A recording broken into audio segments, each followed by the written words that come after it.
iftu akka daawwitii jaalatamtu hararge qabbaneessitu onne jaalalateettu onneen namarge bareechitu jiru tanuumumtu jaalala suma qofaan arge iftu akka aadu osoo beeyte akkaan itti si yaadu abdachiiftu jiru ergaan si jaaladhe namaan si jijjiiru qaalii namaa halkan abjuudhaanis ansiin manaama uumamaan si tolchee si uume rabbi mee maaltu si hanqate hoggaa achi as baatu namuu si daawwiif si baqate si laalee sin kuufu guyyaan hangam yoo dheerate hoggaana biraa deemuuf kaate qalbiin nararraate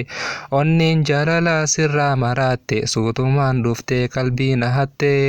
hoggaan ijaan si arge onneen na daawwatte sagaleen tee akka kiilolee cawwayti haasofni kee akka damma nama mi'ooyti mee maalirraa si uume rabbiin ati uumamni kee adda gammachiiftuu jiru jaalala namaaf qabda si dhungadhee sin kuufu gororri kee naaf madda kottu ol seeni onnee siif bane kuusaa jaalala battala siif qabame tiyya onne arrasiin afeeraa si baallame kottu gama kiyya ansi yaame iddoon afeerraa si qabame furtu onnee tiyya si kenname